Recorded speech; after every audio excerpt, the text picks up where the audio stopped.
Alrighty. Thanks again for coming. It should be an interesting week. Okay, so this little mini presentation is on Kusama. Hands up if you know what Kusama is. This presentation is mostly pointless then. But I'll see if maybe I can go into a little bit more detail than maybe you've already heard. So yeah, Kusama is what we've termed a canary network. It's a test net that has real value on it, or it's a early unaudited dry run of the main net. So part of what Kusama is meant to do is reduce my stress levels when Polkadot is launched by giving me confidence that it won't instantly fuck up. So basically, we want to put, we want to incentivize there to be some degree of value on Kusama, but not nearly as much, we would hope, as the main Polkadot network, enough to make people act like they would with the main network, but without quite so much at stake, so that if things do break, then not so much is lost.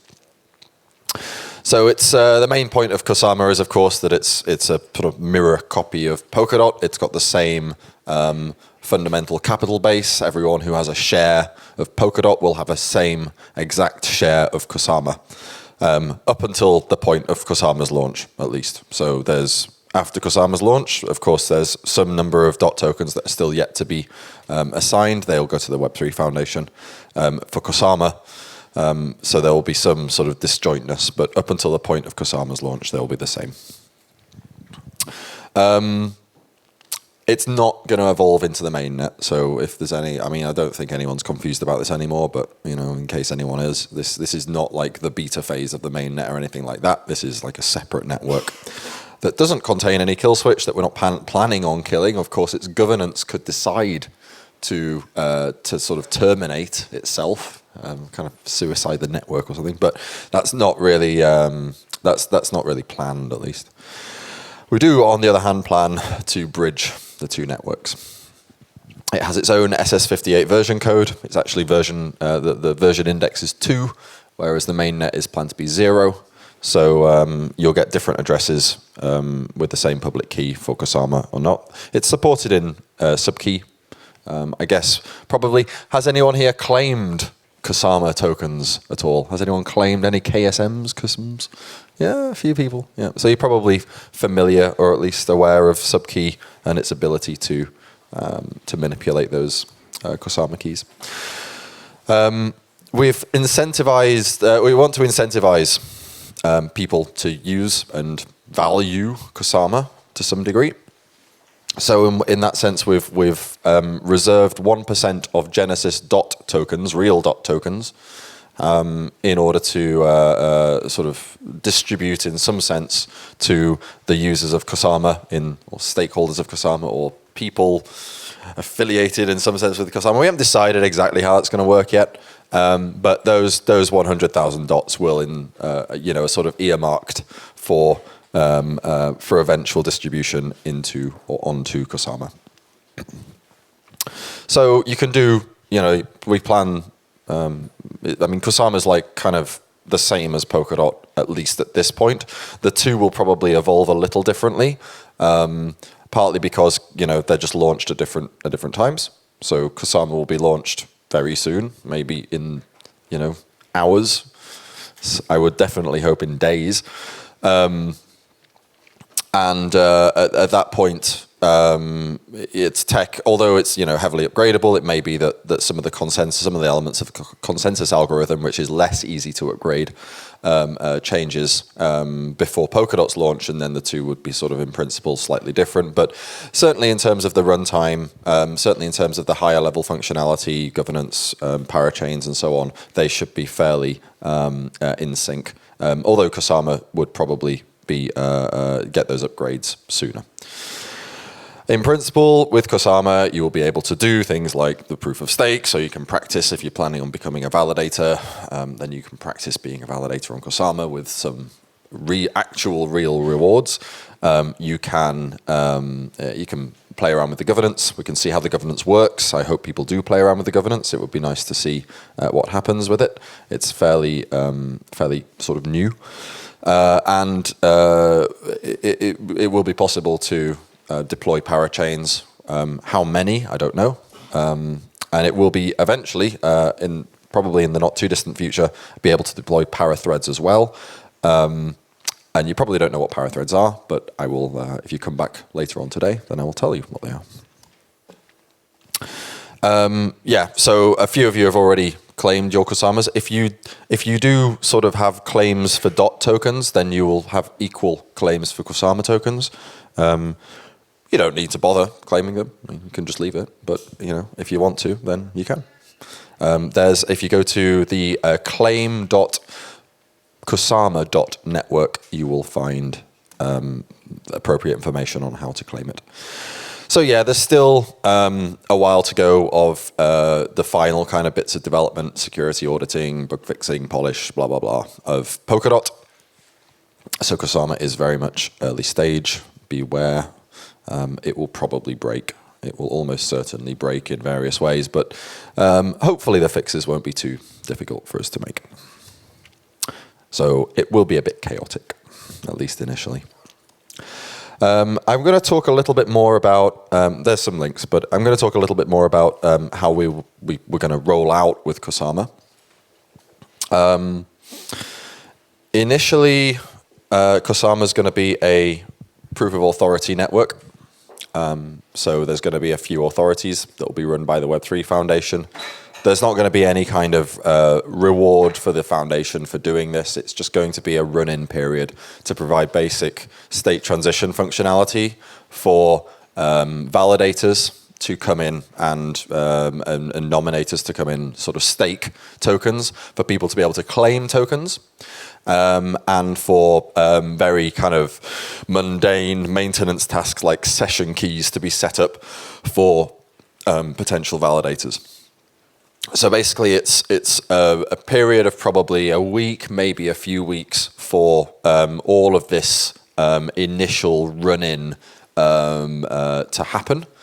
And then once we're sort of happy that people are sort of in and on and ready to go, then we'll flick a switch. The switch that we flick will be a transaction in the shape of a runtime upgrade that will alter the chain from a POA, from a proof of authority network with fixed authorities, to a POS network, which is to say a network with whose sort of staked validators will be the ones that get chosen to run it.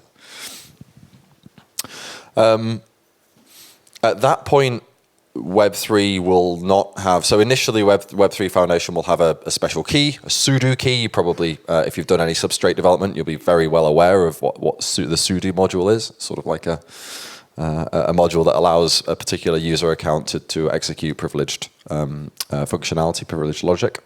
Web3 Foundation, with this upgrade, will give up its sudo key. It's the entire module will be removed from the runtime, and therefore it will rely purely on the governance mechanism for doing any further alterations or important changes. This is important. It's actually very important legally speaking that Web3 Foundation doesn't retain fundamental control over the networks. It's the network at this point will be able to make balance transfers. People will be able to transfer tokens between each other, and it would be indeed quite problematic if Web3 were able to stop that from happening.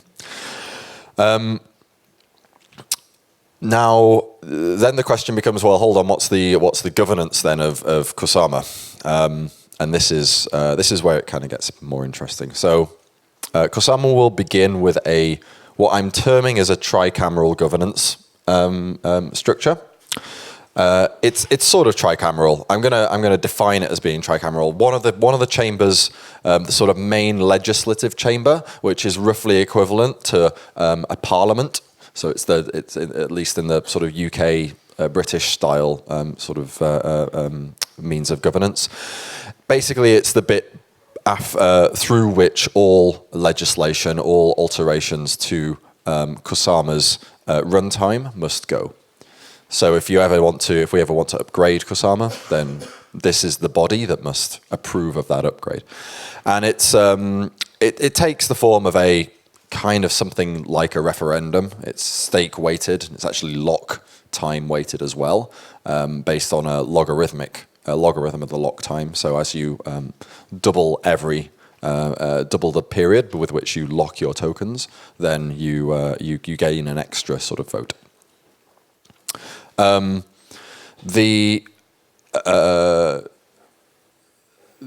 I'm going to define as like the main chamber.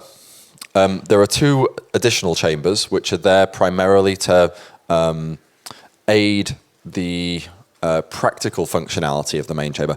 They don't really contain any hard power. I mean, kind of sort of semi-hard power, I suppose, but like they're much more sort of lower level. The main chamber, this sort of referendum mechanism, is the thing that you actually have to get the backing of in order to alter anything on Kusama, really.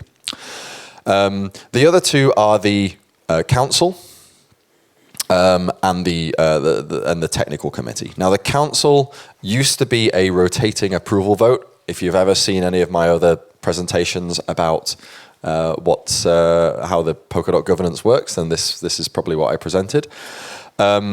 It's probably not going to be this for Kusama. There are one or two. So broadly speaking, I'm still kind of quite fond of this idea of a rotating approval vote to choose one member at a time of the council. But unfortunately, it does have one or two drawbacks that are a bit kind of annoying. The main one is that if for some reason some syndicate could control 50% of the total lock-weighted token stake, then they would be able to pick every member of the council. That's just the way how approval votes work. Instead, we're probably going to take a leaf out of the book of the staking system and use a fragment-based system, which is basically, it's kind of similar. It works in the same way. You approve of a number of candidates, but the underlying logic kind of apportions each of your vote to just a single candidate, and it does so in order to maximize the votes between a number of eventually elected candidates. So it's sort of like it works a lot more as a proportionally representative system. Now the council's basic ability is, again, it functions a little bit similar to the British Parliament system, in that the council is able to control to some degree the legislative agenda. So they're able to put forward proposals for them to be voted on by the original, the larger referendum-based first chamber. Actually, they share the legislative agenda half and half. They take it in turns with the public queue. So also members of the public, any stakeholder is free to sort of make their own suggestions as well. And then every other time, you choose either the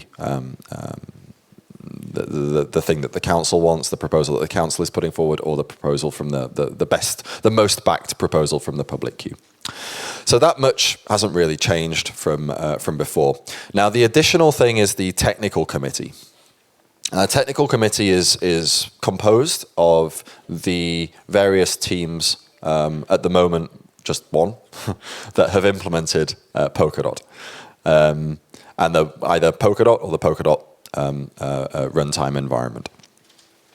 So initially it's going to be two votes for parity as the main people that have actually implemented it, and one vote for the Web3 research team, who are sort of also, the idea is that research teams that are contributing significant amounts to the Polkadot's ecosystem would also be eligible for a vote.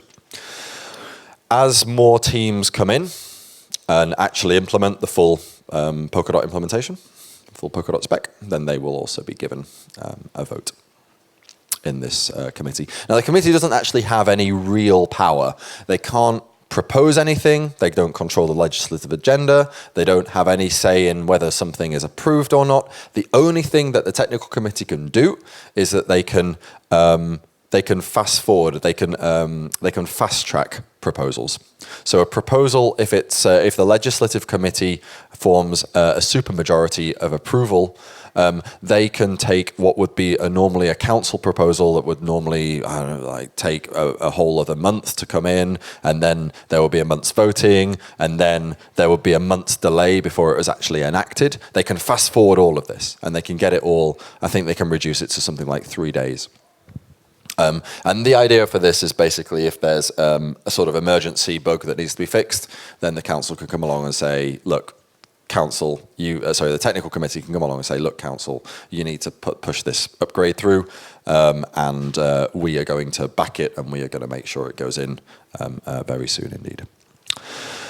So those are the 3 bodies at the moment. There are plans for bringing in more bodies, which I will talk about, I guess. How long do I have? Is this timer correct? Yeah? Okay. So the other 2 bodies that we're sort of looking at, one of them is what I'm terming spontaneous subject committees. So spontaneous subject committees, this is the idea where basically you take a random sampling of the voting population and you canvass them for their opinion, for their sentiment. And you actually pay them to actually return. So you're trying to get a high turnout for this. And the idea is that if they overwhelmingly come back with one opinion or another opinion, either yes, we approve of this, or no, we don't approve of this, then it should be a fairly, if it's statistically to the point of that you can be confident that it's representative of the wider voting population, then you can now take some action without having to go to a full referendum, or at least without having to go to a full referendum initially. So you can basically form this kind of like sentiment committee early on, and not waste everyone's time on proposals that potentially aren't going to get a particularly significant majority of approval. The idea is that there's some way of turning it, sort of going, ratcheting up things. So if you do you pick an initial, let's say 100 representatives of the voting population, and they come back and they say, 60%, 65% are maybe in approval, 35% maybe not so much. It's difficult to say whether it's going to, which way the majority would go. So then you instead ditch those 100 and then double the sample size, you take 200 and you see how it goes then. And maybe if they come back saying 75% versus 25%, then you say, okay, there's a good chance that this will actually go through. You maybe double it again, and then assuming that that's still looking good, then you maybe put it forward toward a referendum. But if it doesn't go to that point, then you maybe ditch them and you ditch you reject it outright. Or if it comes back with 98% approval, then you say, right, well, actually, we're going to fast track this onto a referendum. So it's kind of an easier way of making sure that the appropriate action, the appropriate voting happens sooner rather than later. The other governance body that we're looking to experiment with is what I call there's a number of names that I'm sort of pondering, but it's a sort of grand jury or grand oracle committee. Now, the problem with so oracles are great in general. Oracles, they fulfill a really important task. They take in real world external data and they feed it into the blockchain, so the blockchain can do interesting, cool, useful, real world relevant stuff. So one simple example is price feeds. If you've got the let's say you want a stable coin, then you're going to want some sort of USD or other stable asset to crypto asset price feed coming in that will allow you to reward or punish people according to which side of the the sort of bet they're on and ensure that the price remains stable. So most of these stablecoin mechanisms, at least the decentralized ones, really do rely on an effective price feed. Now, you can say, right, well, validators are relatively well-trusted kind of people, so let's just have these guys come along and feed prices into the system. Every time you produce a block, you also have to like check the price and stick it in as an extra like bit of data, like an inherent, as we call them in Substrate, but basically an extra bit of data into the block. And that works fine. You can even like say, right, we'll just take the median in any given time window, and then we can manage even if a large minority of validators are dishonest and are feeding in dodgy prices. Unfortunately, though, if we get a majority of people feeding in the wrong prices, and there is literally no way of anyone else coming in and sort of saying, "Oi, those were wrong," then we've got a problem. Like no one else is punishing these validators. The validators are the ultimate authority in terms of the price feed, or that's the assumption, and therefore there's no incentive for these guys to really act honestly beyond a sort of general "we don't want Polkadot to fail" feeling, which ultimately succumbs to the tragedy of the commons, or at least that's what economists would have us believe. So we have potentially a problem. Now, the idea of the Grand Oracle Committee or Grand Jury or something is basically to be the oracle of last resort. So you let people, these kind of potentially quite scrappy validators do their oracle work, but then you have a secondary, much slower but much more, in some sense, trusted or at least likely to be trustworthy committee that can be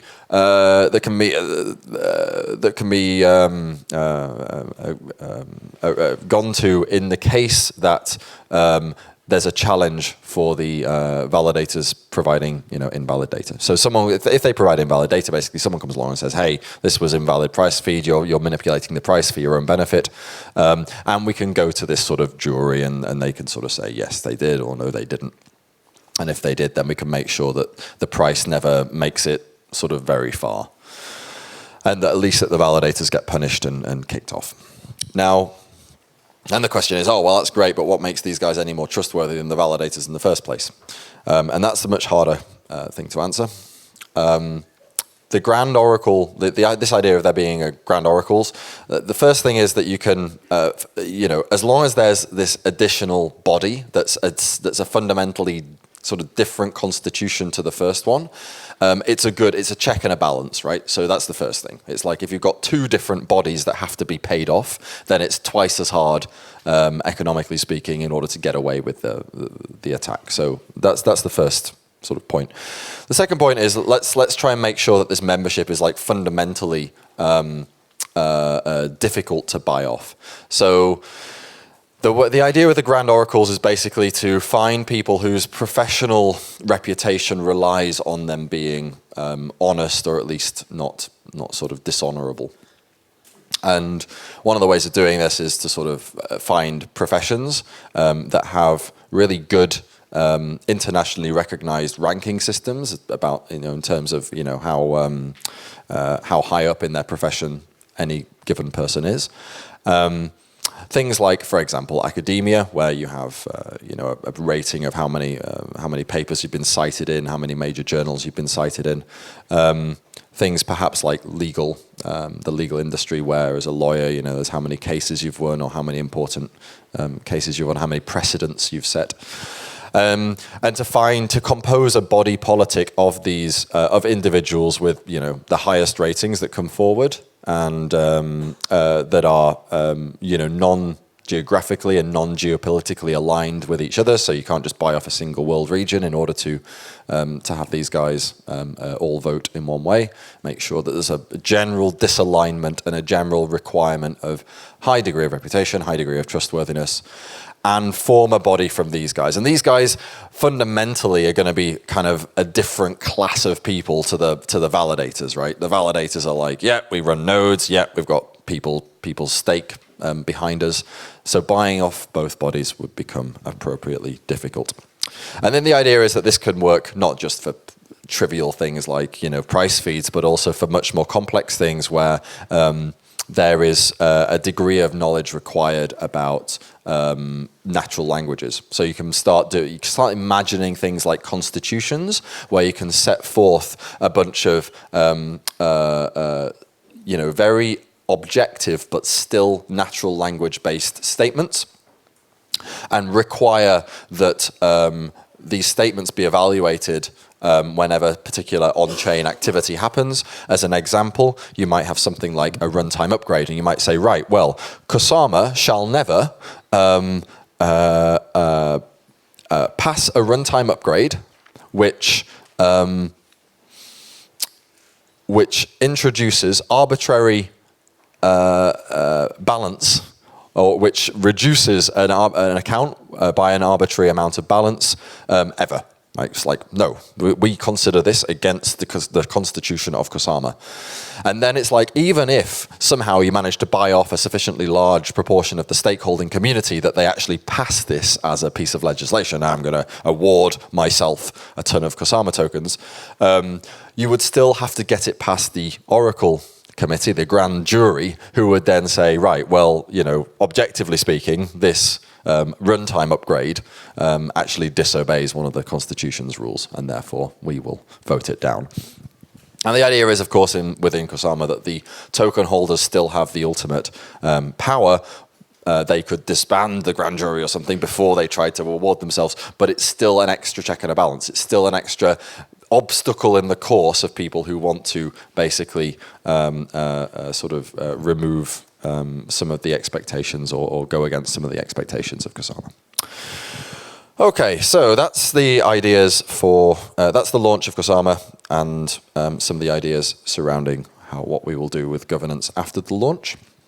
I think I've still got, 5 minutes left, so if there are any questions, I'm happy to take them. Yep.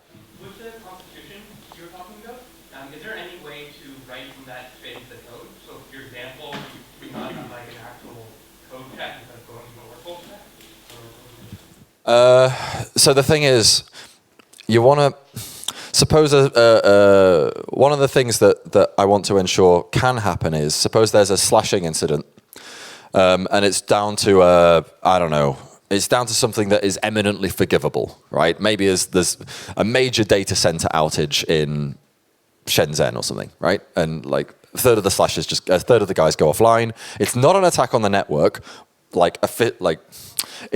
there was no malicious party behind it, but nonetheless, these guys get slashed.